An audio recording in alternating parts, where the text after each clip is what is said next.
Bueno, entonces, como les decía, vamos a hablar de los receptores acoplados a proteínas G triméricas, y como vimos en la vía del calcio, estuvimos viendo quiénes eran los participantes y fuimos revisando, ¿no? Desde el mensajero químico, las proteínas efectoras, los receptores, los segundos mensajeros, etcétera. Entonces aquí en primer lugar tenemos a nuestro primer participante, que sería el mensajero químico. En este caso, estamos hablando de un mensajero químico. Aquí lo que estamos viendo, este mensajero químico, pueden ser de distintos. Pueden ser neurotransmisores, pueden ser aminas o pueden ser hormonas peptídicas. Ya ustedes hemos visto a qué nos referimos en la clase general de vías de señalización. Estos mensajes químicos, como por ejemplo neurotransmisor, puede ser el GABA, puede ser sobre todo el GABA, ¿no? Aminas biogénicas, por ejemplo la dopamina. Y por ejemplo hormonas peptídicas, pues tenemos, por ejemplo, pueden ser los péptidos opioides. Entonces tenemos una diversidad también de mensajes químicos que pueden estar participando en esta vía de señalización.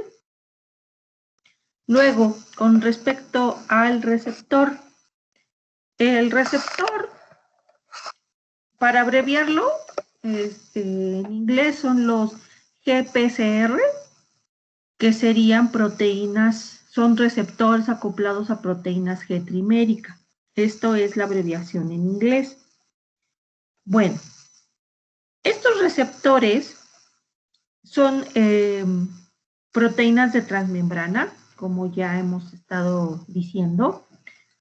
Se caracterizan porque son proteínas constituidas por un solo péptido, ¿sí? Si uno ve aquí el esquemita del receptor, puede uno darse cuenta que aquí está el amino terminal y aquí está el carboxilo terminal. Entonces estamos viendo que es una proteína de un solo polipéptido, la cual tiene 7 regiones hidrofóbicas que permitan el anclaje de esta proteína a la membrana citoplasmática. Estas 7 regiones de hidrofóbicas son estas: 1, 2, 3, 4, 5, 6 y 7. Son 7 regiones de transmembrana que lo que permiten es anclar al receptor. Pero como estamos hablando de que es un solo polipéptido, entonces estamos viendo que esta proteína, hagan de cuenta como que si se hilvanara en la bicapa lipídica. ¿Por qué? Porque uno ve aquí que esta es una región extracelular, luego viene una región de transmembrana, una asa. Les voy a borrar para que lo veamos mejor.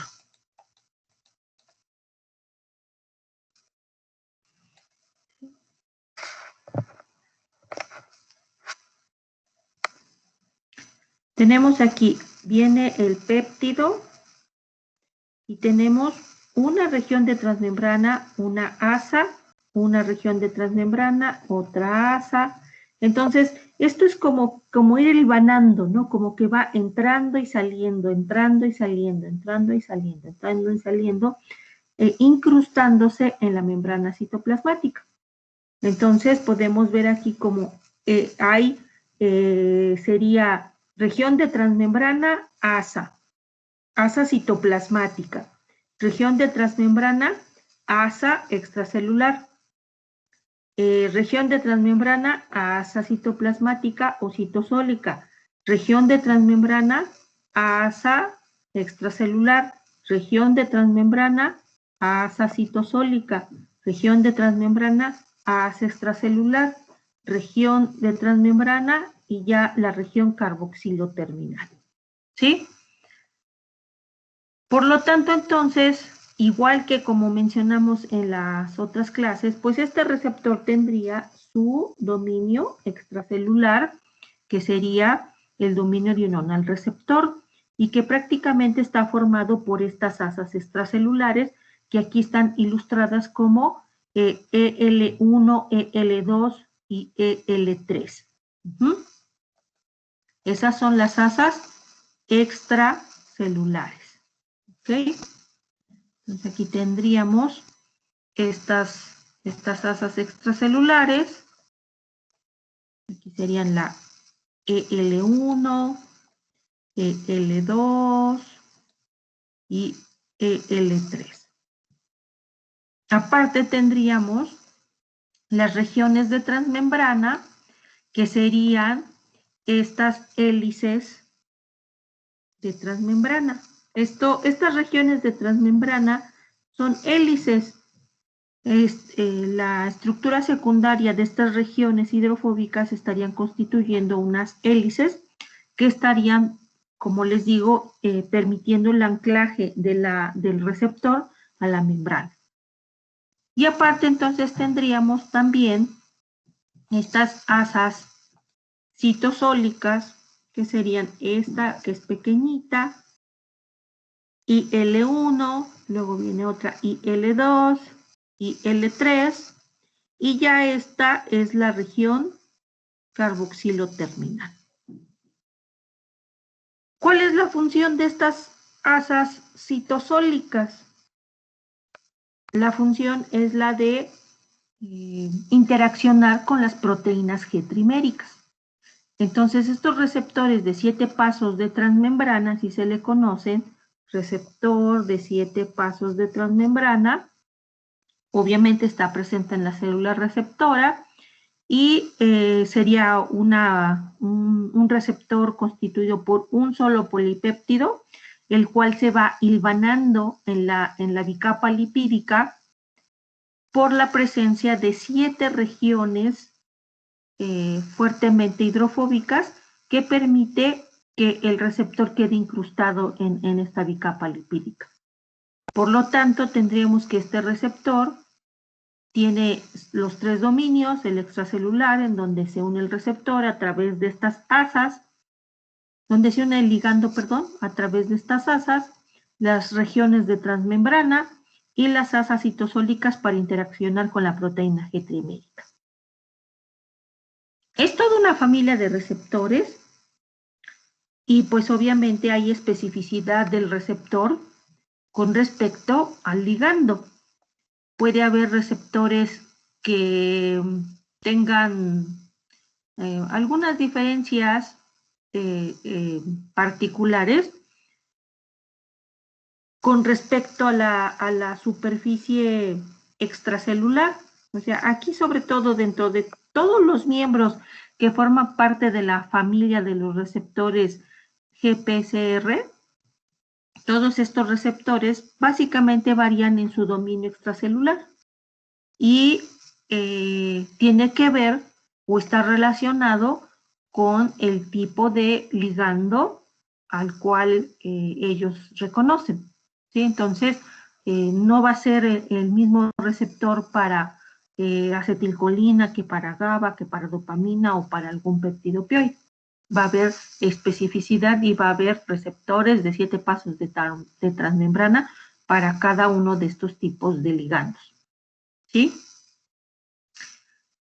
El otro participante, entonces, por obvias razones, debería de ser las proteínas G triméricas, las cuales, pues, están constituidas por 3 subunidades. Estas subunidades, aquí se ve que es la subunidad alfa, la subunidad beta y la subunidad gamma. Estas proteínas G triméricas, si se fijan, están ancladas a lípidos de la bicapa lipídica. Y de estas 3 subunidades que constituyen a las proteínas G, que serían entonces heterotriméricas. De manera general se les dice proteínas G triméricas, pero pues ya viendo que tienen una subunidad alfa, una beta y una gamma, pues son proteínas, es una proteína heterotrimérica. De estas tres, la subunidad alfa, como ven aquí, tiene la capacidad de unir GTP y hacer la hidrólisis del GTP para ser un mecanismo de activación de otras proteínas. Entonces, esta subunidad alfa lo que hace es que une GTP. Al momento de hidrolizarlo, entonces, es subunidad alfa que se une entonces, o que está unido a GDP. Ajá. Por lo tanto, se libera un solo fosfato inorgánico. ¿Sí? Porque acuérdense que T es de tres fosfatos, D es difosfato y M es de monofosfato. Entonces aquí la proteína G trimérica, específicamente la subunidad alfa, une GTP, hidroliza el GTP y queda como GDP liberándose una molécula de fosfato inorgánico. ¿Sí? Este proceso de hidrólisis del GTP es relevante para la actividad de la proteína G trimérica, la cual, una vez que el receptor recibe la señalización, la proteína G trimérica se activa y al activarse une el GTP y en su forma activa entonces es como puede activar a proteínas efectoras dentro de esta vía de señalización. ¿Sí? Precisamente una de estas proteínas que es activada por las proteínas G trimérica es esta enzima que se llama adenilato ciclasa. Y esta adenilato ciclasa, su función es que toma el ATP y lo convierte en AMP cíclico. De hecho, este AMP cíclico es un segundo mensajero.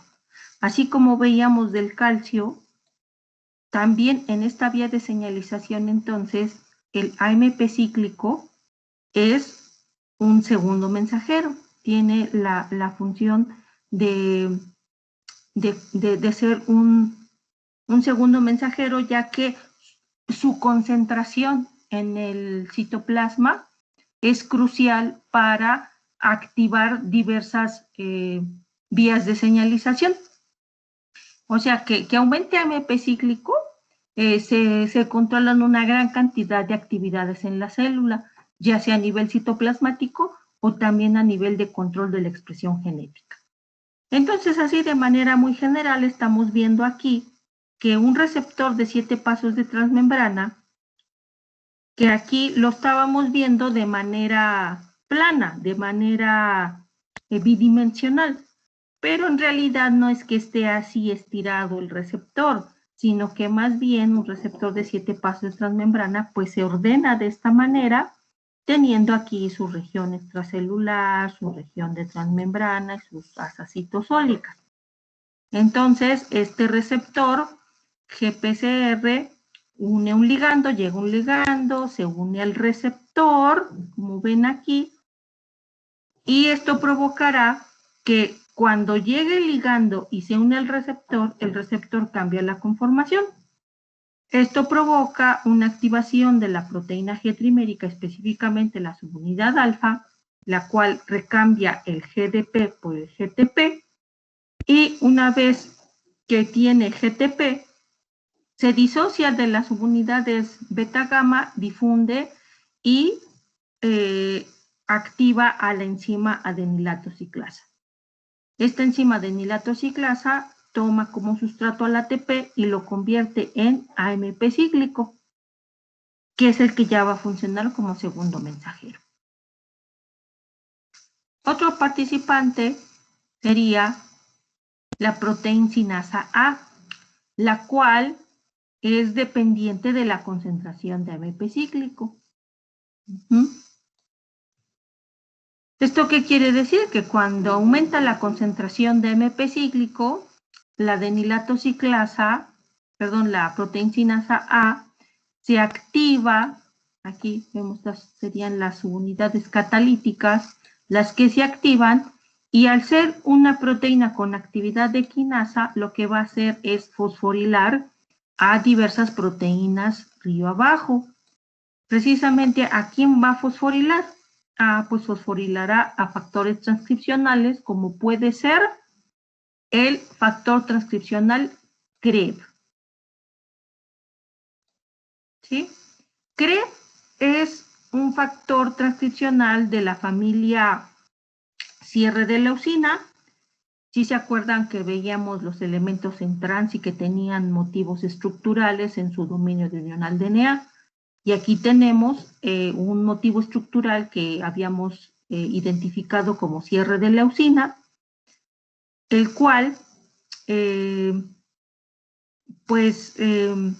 recuerden que tiene una sección de cierre y una sección de reconocimiento al DNA.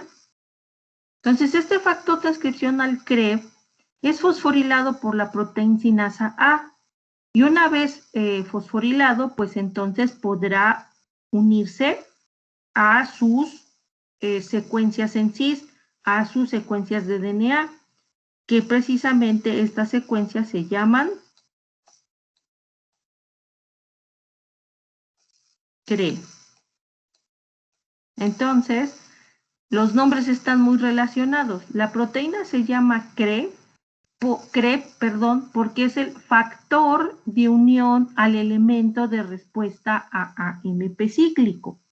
Entonces, CRE lo que significa es elemento de respuesta a, esta C significa AMP cíclico.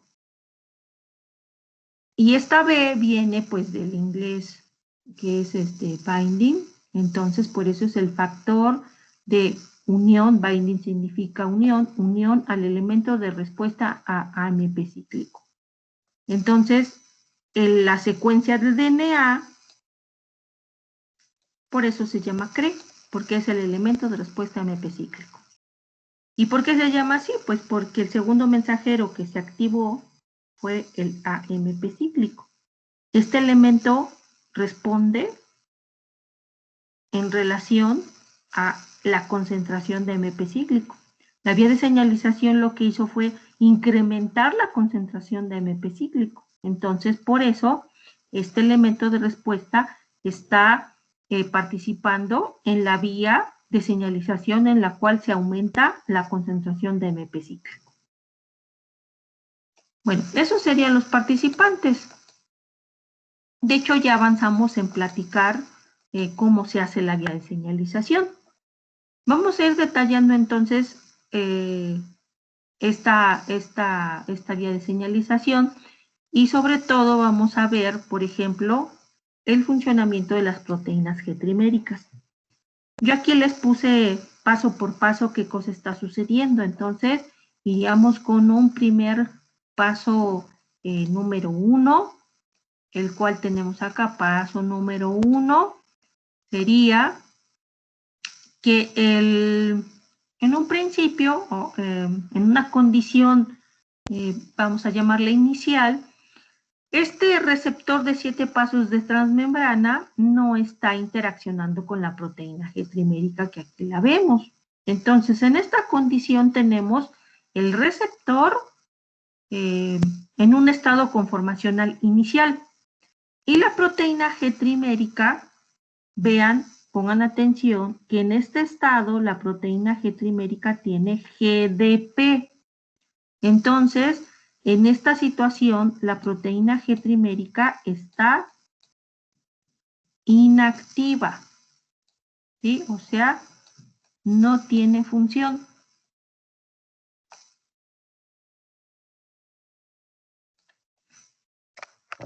¿Por qué? Porque tiene unido el GTP.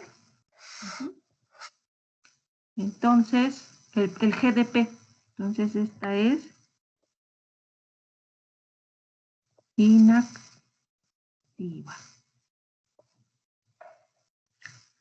En un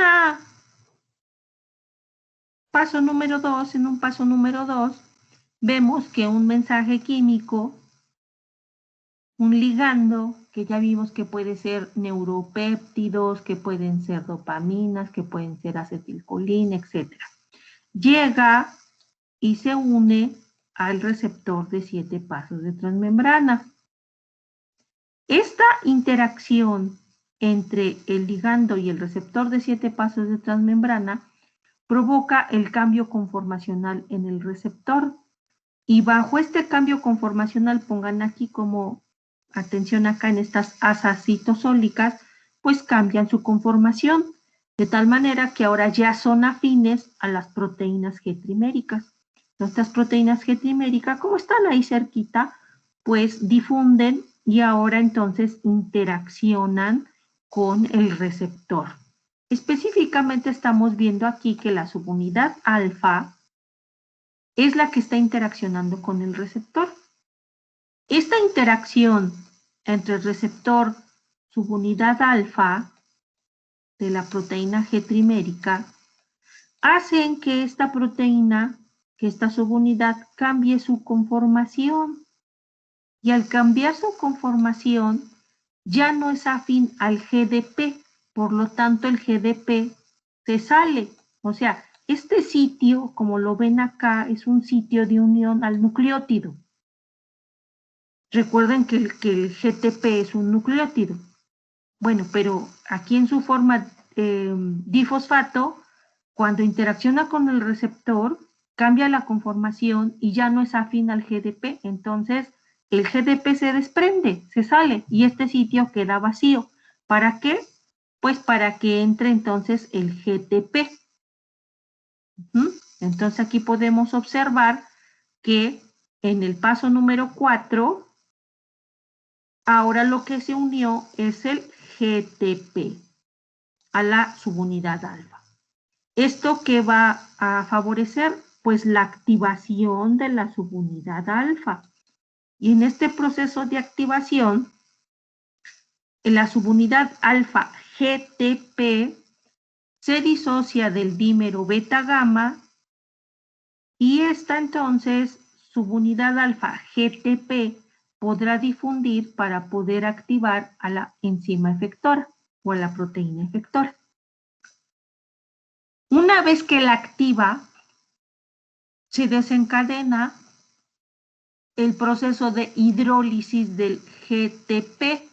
Entonces se hidroliza el GTP, porque esta tiene actividad de GTPasa, la subunidad alfa. Entonces, ahora ya no es GTP, ahora ya es GDP. Y entonces, ¿a qué condición regresamos? A la condición inicial, en la cual la subunidad alfa tiene GDP. Por lo tanto, entonces, cuando ya hidrolizó el GTP, esta pasa a su estado inactivo y se vuelve a reasociar con el dímero beta gamma, esperando pues otro ciclo de activación para poder hacer todo este proceso. ¿Sí? Esto de lo del cambio del GDP y el GTP es importante porque es lo que está controlando la actividad de esta subunidad alfa.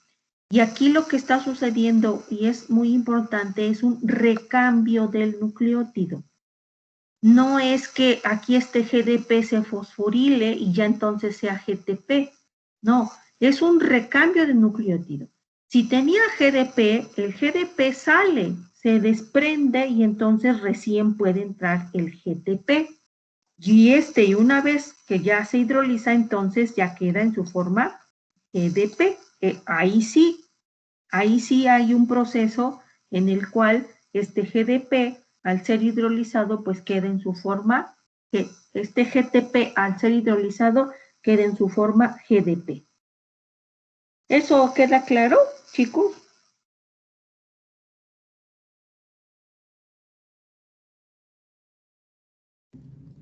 Sí, profesora. ¿Sí? Bueno.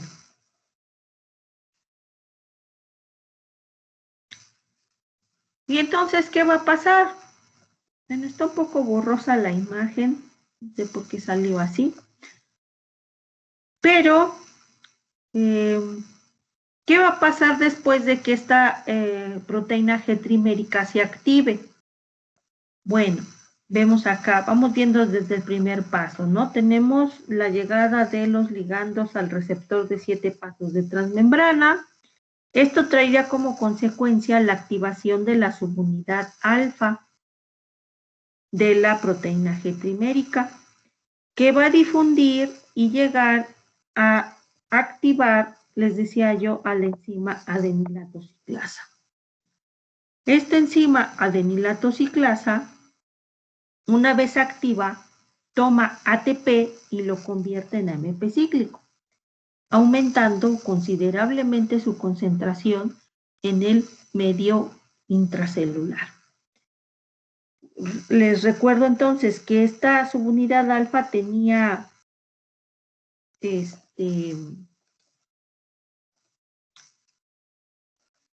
una vez activada, tenía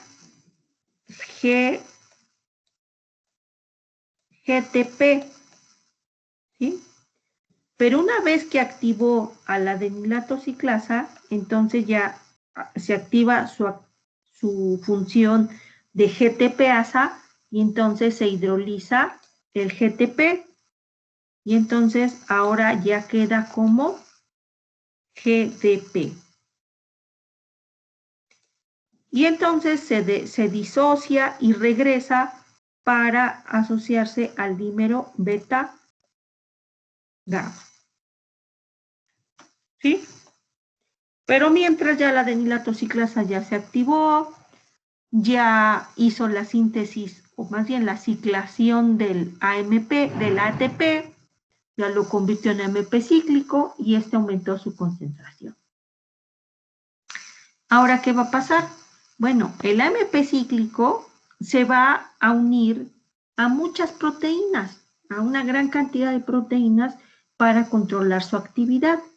Pero una de esas proteínas a las cuales son sensibles al AMP cíclico está esta enzima que se llama proteincinasa A, PKA. Esta PKA está constituida por dos subunidades reguladoras y dos subunidades catalíticas. Cuando el AMP cíclico está en baja concentración, las subunidades reguladoras están unidas a las subunidades catalíticas, evitando que las subunidades catalíticas puedan fosforilar a las proteínas y iniciar una acción, una actividad.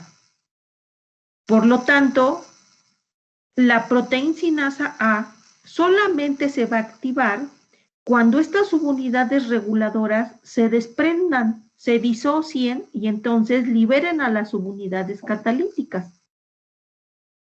¿Qué es lo que estimula la liberación de las subunidades catalíticas? Es el desprendimiento de estas subunidades reguladoras, que es lo que lo controla.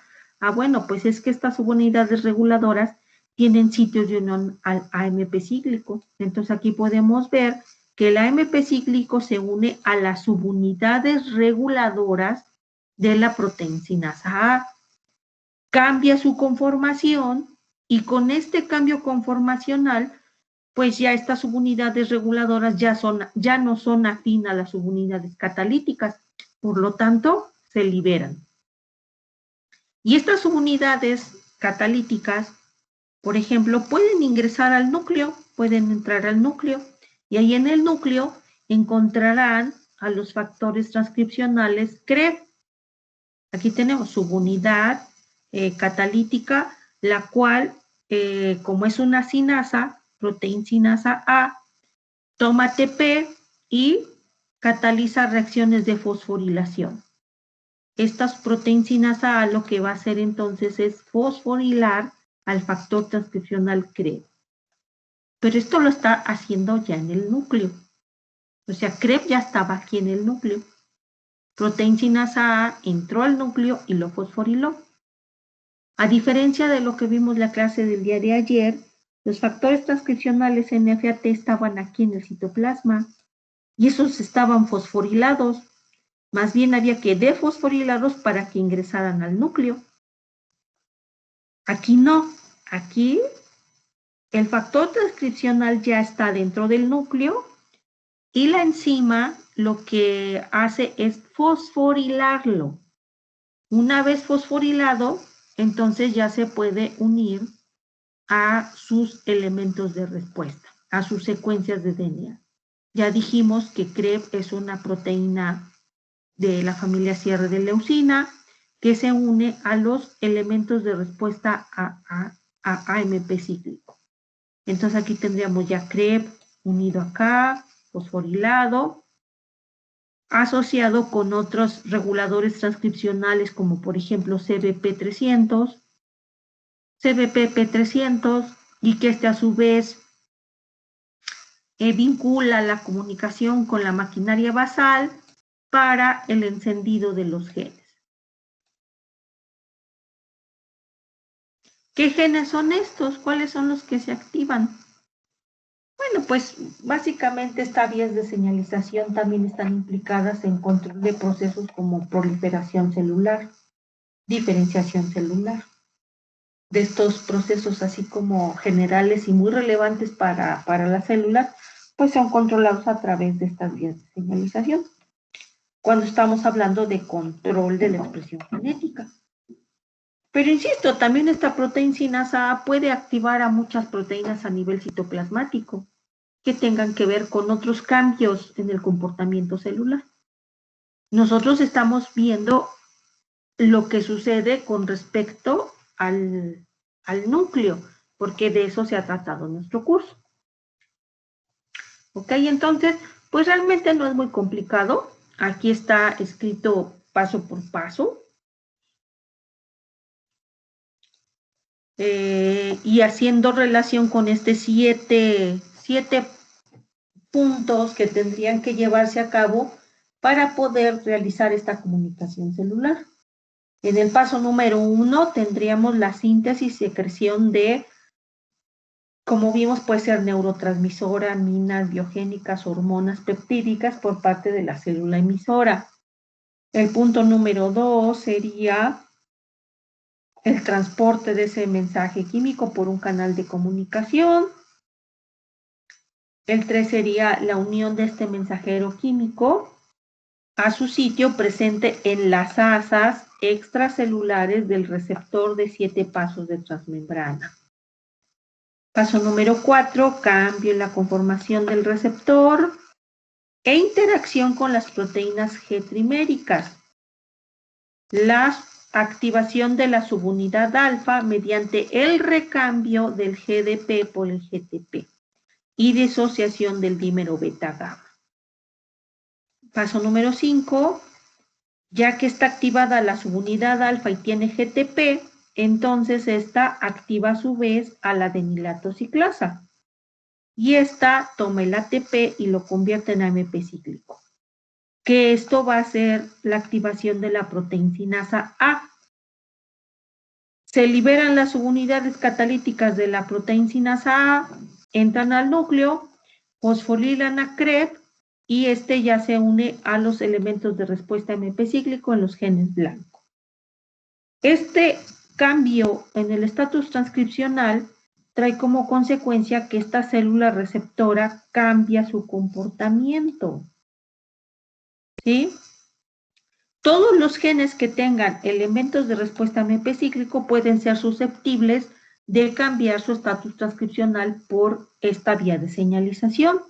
Entonces, pues favorecerá su expresión y por lo tanto entonces ya habrá una respuesta de la célula receptora a este mensaje químico. Como punto final, la comunicación tiene que finalizar, tiene que terminar. Así ya inició, ya se generó la respuesta, entonces tiene que concluir esa comunicación. Entonces debe de haber un fin de la señalización celular. En esta condición, pues tendríamos que El mensaje químico, el que llegó al principio, el primer mensaje, también o se degrada o se recaptura. Luego, la subunidad alfa, que ya hidrolizó el GTP, ahora entonces ya quedó como alfa GDP, pasa a su estado inactivo y la adenilatociclasa se desactiva. La concentración de MP cíclico disminuye y las subunidades reguladoras de la pKa se unen nuevamente a sus subunidades catalíticas. Y Krebs se tendría que desfosforilar. ¿Sí? Si Krebs se desfosforila, pues pierde actividad. Aquí lo vemos, está desfosforilado, no se puede unir al DNA. Ya en su condición de fosforilación, ya es que se puede unir al DNA e interaccionar con otras proteínas de las maquinarias basales para poder activar la expresión. Nuevamente, pues no nada más es que sea Krebs, sino que hay muchos otros factores que también se tendrán que unir y reclutar para poder activar la expresión genética. ¿Sí? ¿Hasta ahí vamos claro?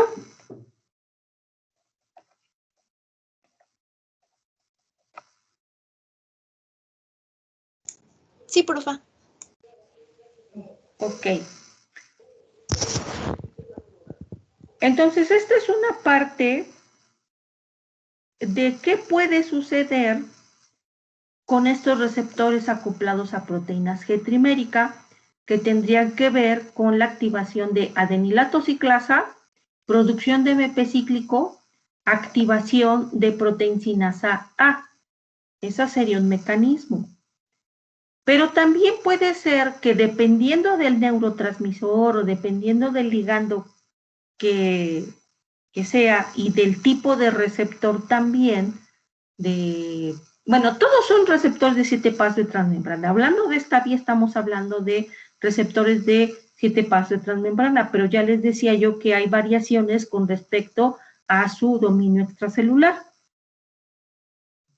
Bueno, dependiendo de eso, entonces tendríamos que puede que lo que se active no sea adenilatociclasa, sino que sea otra vía. En este caso, entonces, los participantes, pues ya dijimos, y van a seguir siendo, por ejemplo, el mensaje químico, pues siguen siendo neurotransmisores, aminas u hormonas peptídicas. El receptor ya vimos que es el receptor de 7 pasos de transmembrana. Las proteínas G trimérica, pues siguen siendo la que tiene la subunidad alfa, beta, gamma. Eso sigue siendo lo mismo. Pero aquí lo que estamos viendo es que la proteína efectora ya no es adenilatociclasa, sino es fosfolipasa C. Entonces, esta enzima lo que hace es realizar una hidrólisis en un lípido de membrana. Ese lípido de membrana es el fosfatidilinositol. ¿Sí? Está mucho que está.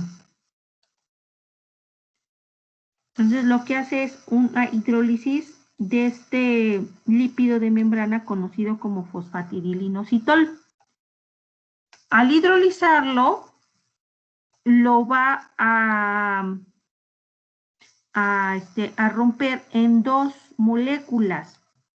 Una que se llama diacilglicerol, o abreviado como DAG, y la otra es el inositol trifosfato, o también conocido como IP3.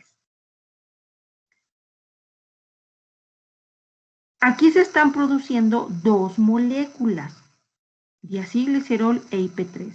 Entonces, cada una tendrá un efecto particular.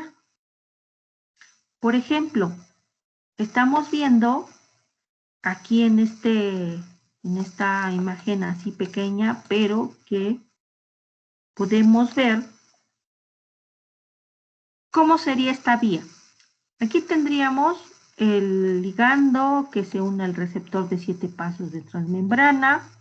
Esto hace que la subunidad alfa GDP recambie el nucleótido Al recambiar el nucleótido, ahora ya es alfa GTP, se disocia del dímero beta gamma y ahora a la enzima a la cual activa es a la fosfolipasa C, la cual rompe un lípido de membrana. Y al romper este lípido de membrana, se ve chiquito, pero aquí está el lípido de membrana.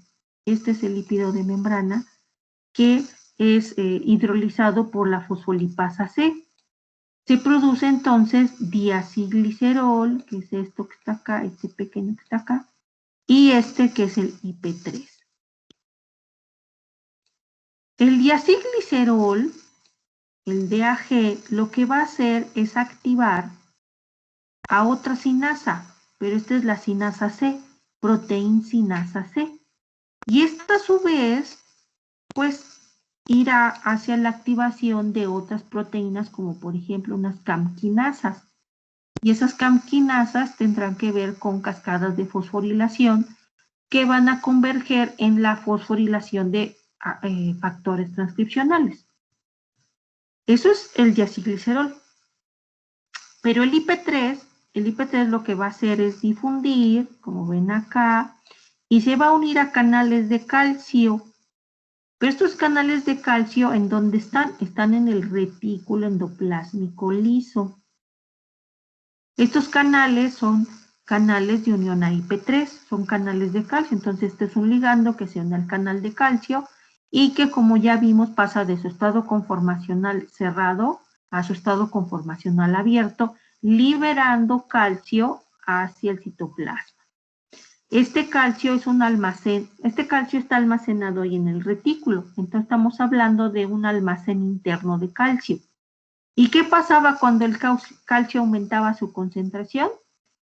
Pues estaba la calciocalmodulina, que se activaba, luego esa calcineurina, y calcineurina defosforila a los factores NF-ATs, y esos factores entran al núcleo y se unen a los elementos de respuesta calcio. ¿Sí? Entonces, esta es la segunda parte que yo les quería explicar acerca de cómo el calcio también puede aumentar por almacenes internos en la célula. Es a través de los receptores acoplados a proteínas G trimérica, pero por la activación de la fosfolipasa C, producción de IP3, IP3 se une a canales de calcio del retículo y con esto se abren y aumenta la concentración de calcio. Factores transcripcionales que pueden ser activados, por ejemplo, por esta vía de la fosfolipasa C y proteinsinasa C, está también el factor transcripcional CREB, nuevamente. Entonces, el factor transcripcional CREB puede ser fosforilado o puede ser activado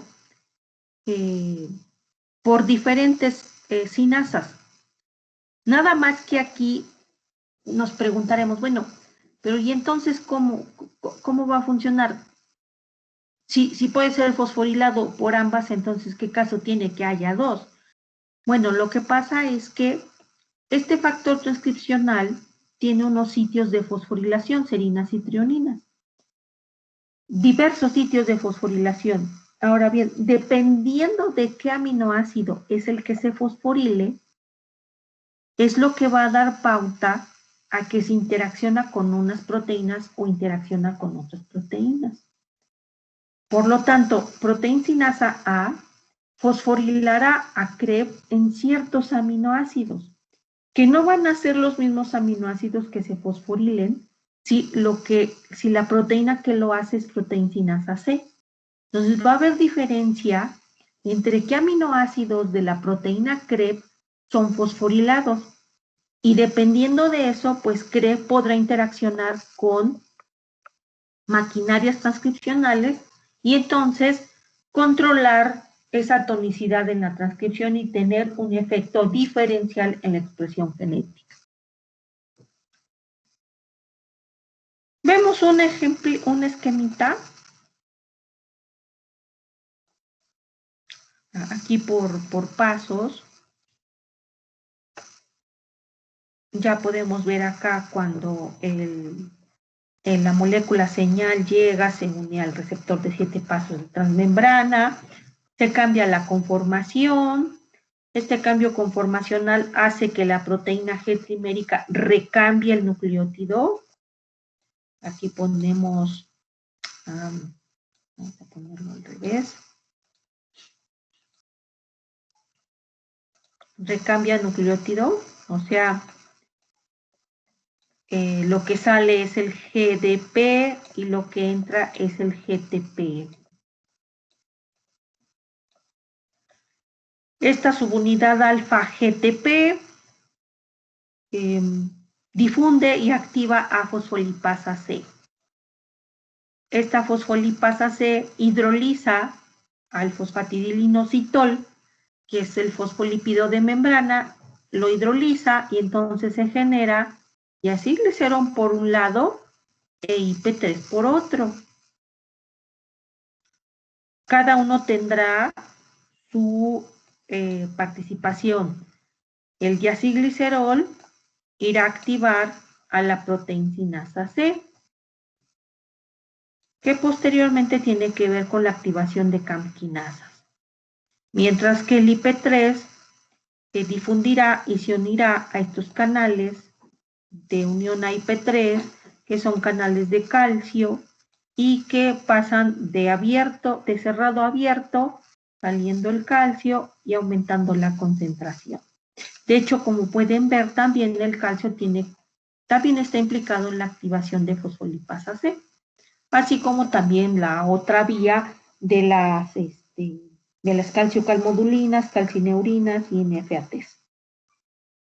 ¿Sí?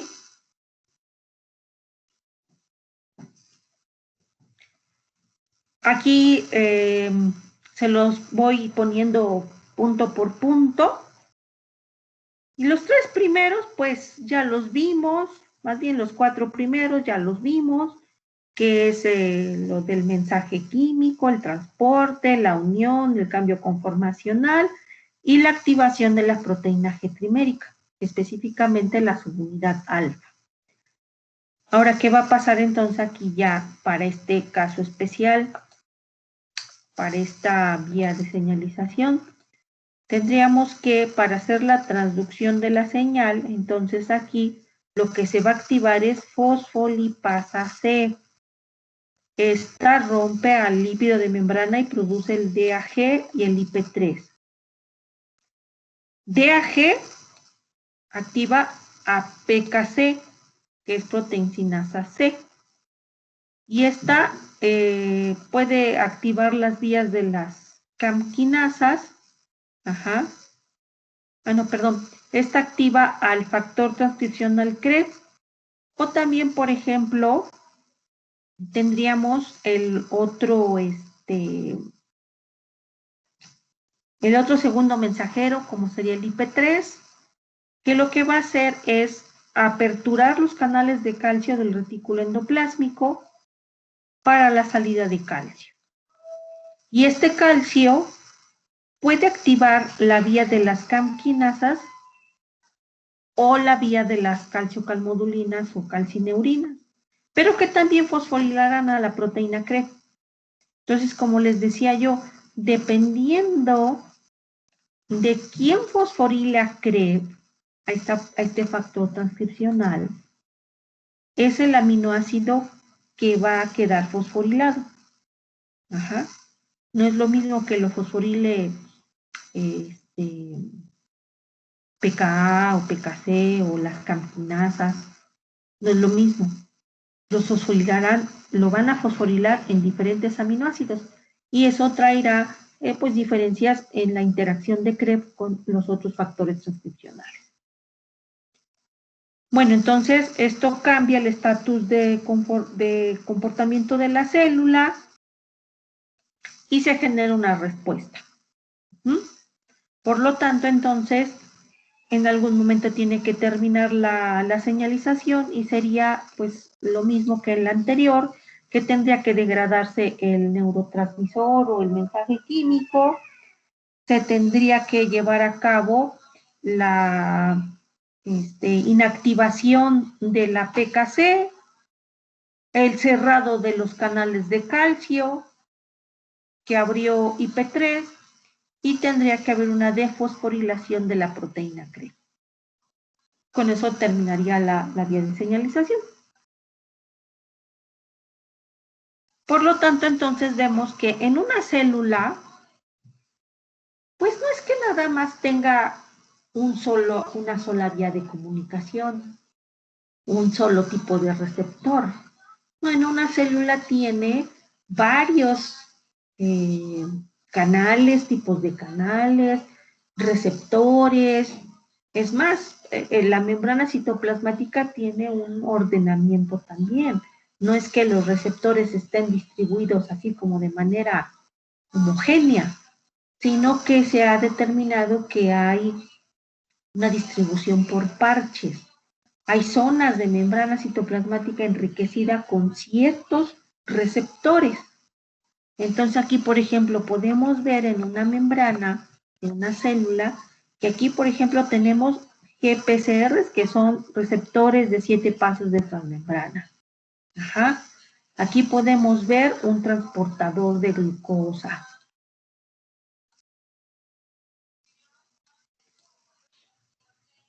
Aquí podemos ver un canal de calcio.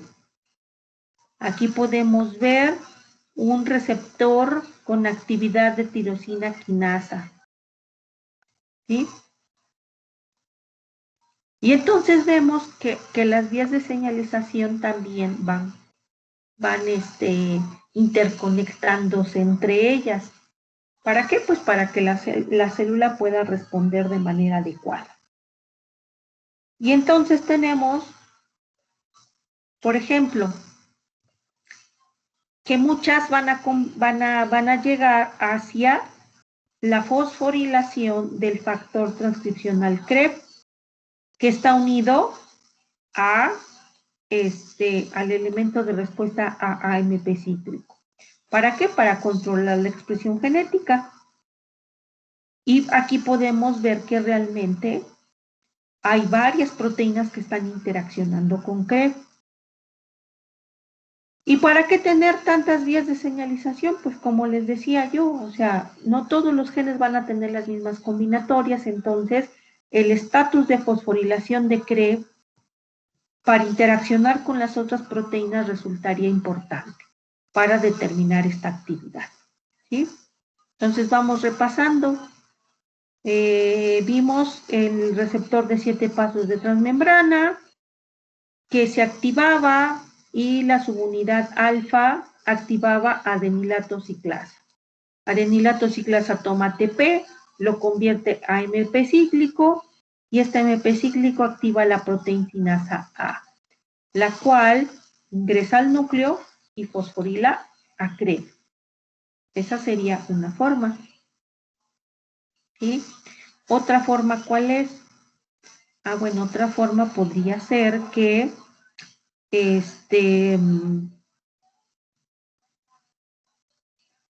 aquí está un receptor de 7 pasos de transmembrana que se cambia su conformación por la llegada de un ligando, se activa la subunidad alfa y esta a su vez activa a fosfolipasa C. Esta fosfolipasa C a su vez va a hidrolizar al fosfatidilinositol, produce diacilglicerol y diacilglicerol está implicado en la activación de PKC. PKC puede hacer algunas cosas, como cuáles, como puede ser ir a activar algunos canales que hacen la entrada de calcio y calcio activa las vías de las camquinasas. Y estas camquinasas fosforilan a CREB.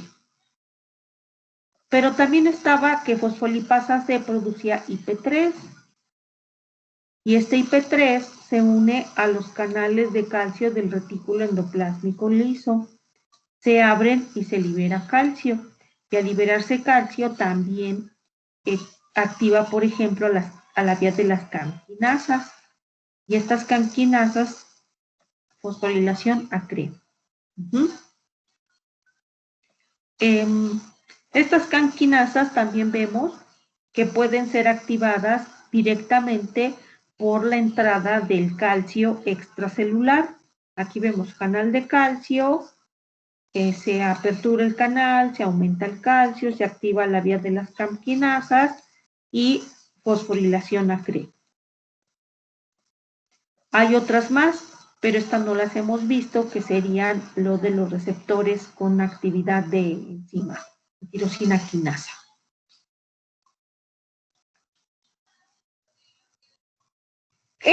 Esta diapositiva, la idea era para que ustedes pudieran darse cuenta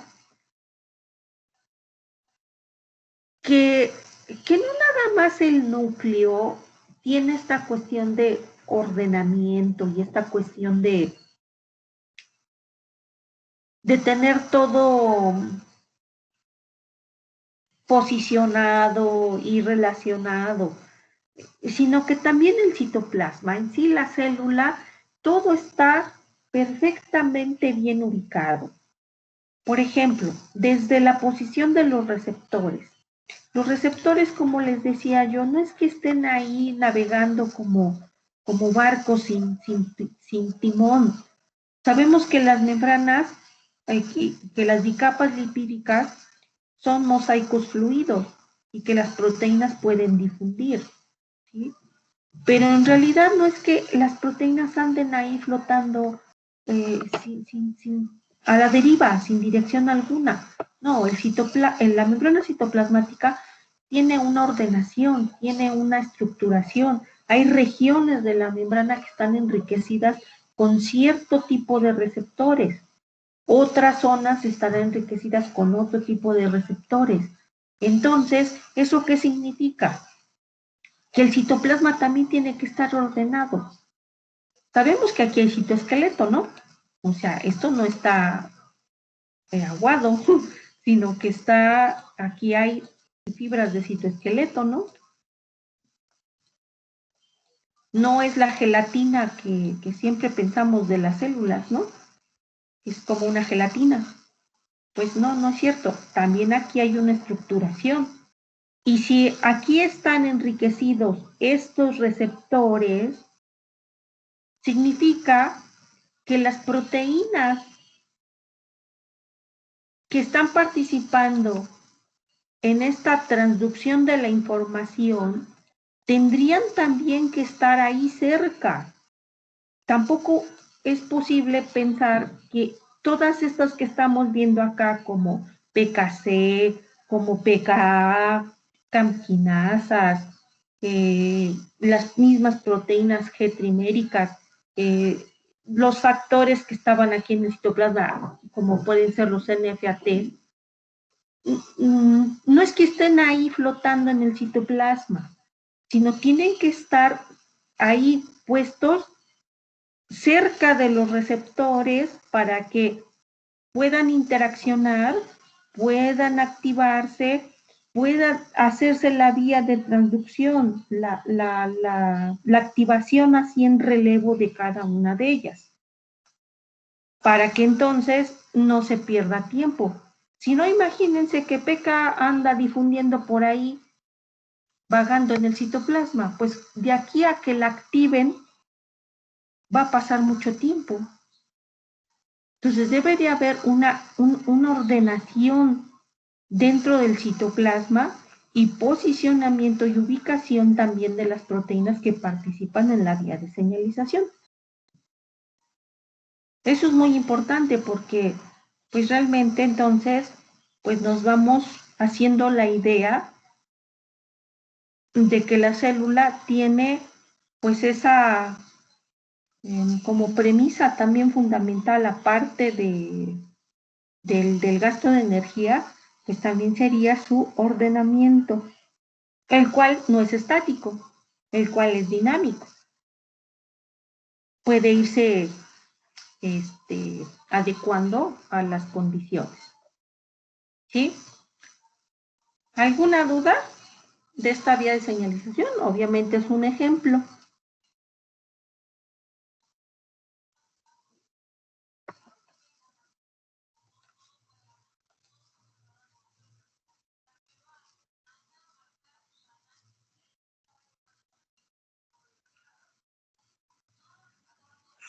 No, profa, no tengo alguna duda. ¿No? Los demás compañeritos, ¿todo es claro? Sí, profa, todo claro, gracias. Sí, profesora, todo muy claro. Bueno, vamos a terminar la clase. Nos falta una vía de señalización, pero como son muchas proteínas, a veces ya explicar otra vía como que cuesta trabajo interiorizar la información. Esta es muy sencilla. De hecho, dijimos que eran 4 ejemplos, pero yo creo que con darles 3 ejemplos es suficiente. Entonces, nos faltan los de los receptores intracelulares. Los de la vía de los canales de calcio y de estos receptores acoplados a proteínas G, pues ya son ejemplos de receptores de membrana. Entonces, me interesaría que viéramos el de los receptores intracelulares. Es muy sencillo en realidad, la vía es muy, muy, muy, muy sencilla. Entonces, la próxima clase vemos un ratito eso y luego entonces ya iniciamos con lo de la bioinformática. Porque no, es con las técnicas, ¿verdad? Ya no me acuerdo. Ay. Bueno, el viernes terminamos esto, damos unos 5 o 10 minutos de descanso y empezamos a hablar, sí, es sobre las técnicas, estas que están ahorita muy de moda, que son las técnicas de análisis masivo de información. La idea es darles nada más pues una plática en realidad de lo que sería el fundamento de estas técnicas y de la potencialidad que estas tienen. ¿Para qué? Pues para que después hagamos ahora sí ya algo aplicado, como son algunas prácticas de bioinformática. Pero eso ya va a ser hasta la siguiente semana. ¿Sí? Bueno, pues por ahora eso es todo. Vamos a dar por terminada la clase. Ay, perdón, Jaime, tú estabas levantando la mano. Y Valentina también. ¿Ya me escucha, maestra? Sí. Yo tenía nada más una pregunta respecto al examen. Sí. Bueno, más que nada en la primera pregunta ve que dice que hagamos un cuadro sinóptico. Y en la pregunta, permíteme, la estoy buscando. Creo que es en la última pregunta, la de activación y represión, la 8. Le quería preguntar si es posible que esas preguntas se anexen como imágenes, como por ejemplo cuando fue con la línea del tiempo. Por ejemplo, el cuadro sinóptico, hacerlo como imagen y ya nada más pegarlo en la respuesta. Y en la 8, si nos podemos apoyar con la tarea que hicimos de qué se necesita para la activación y represión de la transcripción.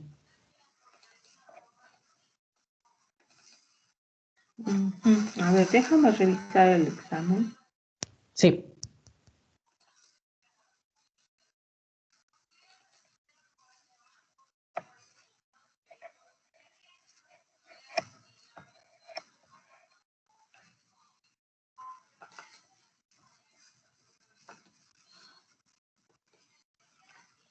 A ver, dice, realiza un cuadro sinóptico sobre definición, características, composición y funciones de la cromatina. Ahí lo que tú quieres hacer es con imágenes. Ajá, bueno, estoy haciendo el cuadro sinóptico en un PowerPoint, pero pues me es más fácil exportarlo como una imagen y nada más lo pego. Ah, ya. Sí, porque pensé que era como que tú querías poner dibujito, No, pero pues no. Ah, no, entonces sí, o sea que tú lo hagas y que después nada más lo exportes como imagen. ajá. Bueno, sí, Y en pues la podría ser. Y ya nada más era la pregunta 8, si nos podíamos apoyar con el material que ya tenemos de la tarea hecha. Dice en la 8. Ajá. No, dice, ¿cuál es la importancia de la arquitectura nuclear en el control de la transcripción? ¿Cuál tarea te refieres? Bueno, o sea, por ejemplo, tomar partes de la tarea de lo que se necesita para la activación y represión. Entonces, no sé. Bueno, yo podría tomar algunas cosas de ahí. Es que lo pensaba hacer como una tabla o un cuadro de flujo. No sé si me lo estoy dando. Sí. Bueno, aquí básicamente lo que hicieron de tarea, yo diría que era para las 5. Por ejemplo, dice, considerando los eventos genéticos y epigenéticos, explica cómo se realiza la activación y la represión. Ven que vimos que hicimos toda una serie de eventos que tendrían que suceder para que la cromatina se relajara y aparte súmenle las cuestiones genéticas. ¿Sí? Por ejemplo, toda la acetilación, todo lo que sería metilación en colas de histonas, fosforilación o biquitinación, remodelado, qué factores de remodelaje, y aparte, pues que participe el core del promotor, la maquinaria basal, el promotor proximal, qué proteínas, los potenciadores, etcétera. Sería una combinatoria genética y epigenética para activar. Y sería lo mismo para la represión. Ahí prácticamente pues serían todas las etiquetas epigenéticas y genéticos sería pues los represores que se unen a los silenciadores. También remodeladores, porque vimos remodeladores hacia la represión, porque eso es epigenético. Entonces ahí sí tienen que tomar eso. Pero en el caso de la 8, ahí es referente a la arquitectura. Entonces ahí lo que ustedes tendrían que hablar es acerca de las fábricas de transcripción y de los sitios de represión. Dice, ¿cuál es la importancia? Pues tener un lugar particular para poder hacer la activación transcripcional, que serían, por ejemplo, fábricas transcripcionales. Yo les puse este artículo que habla de las fábricas. Esto es como para hablar acerca de las fábricas. Esta pregunta, la 7, decir que es una fábrica, cómo funciona, etcétera. Pero ahora, ¿qué importancia tiene esto en el control para activar? Pues más que nada es referente a los microambientes. Ok. Bueno, creo que de hecho sí me había confundido de preguntas. Creo que sí es la 5. Es que también apenas acabo de abrir el examen. Ok. Pero, sí, esa era mi pregunta. Sí es la 5, la que sí podía apoyarme de la tarea que ya habíamos hecho. O sea, Sí. como un cuadro de flujo. Sí se puede. De hecho, pues estaría bien que ocuparan esa tarea porque ya la hemos revisado y pues estaría bien, ¿no? Ok, gracias. Sí. Valentina, ¿querías preguntar algo?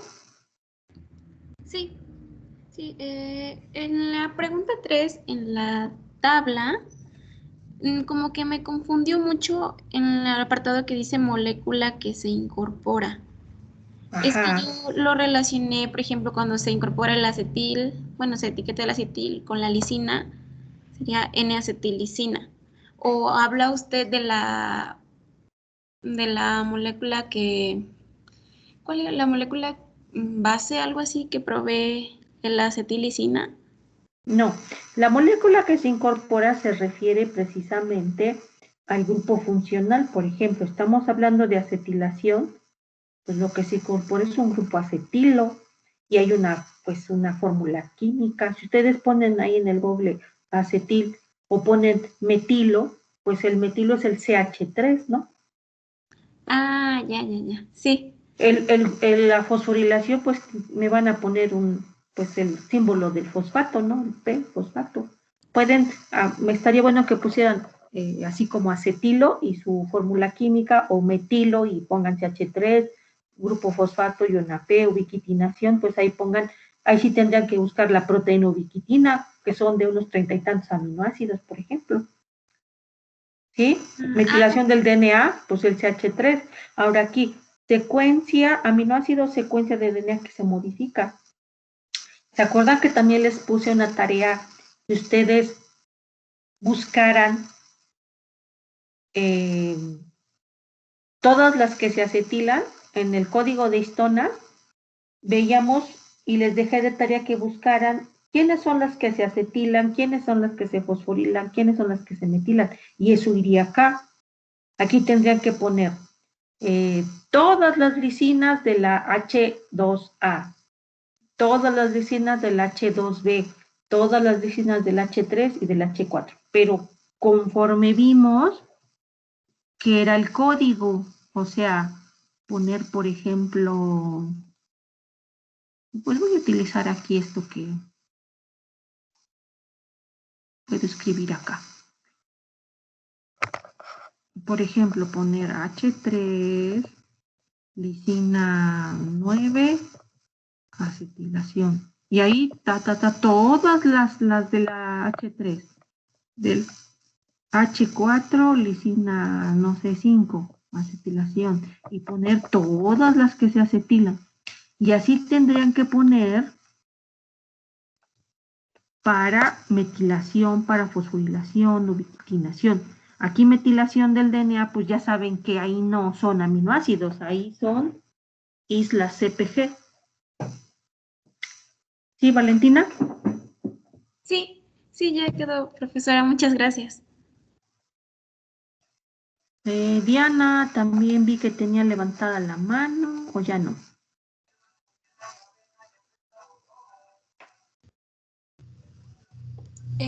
Era la misma pregunta sobre qué se ponía ahí, bueno, a qué se refería. Ah, ok. Bueno. ¿Alguien más tiene dudas sobre el examen o sobre la clase?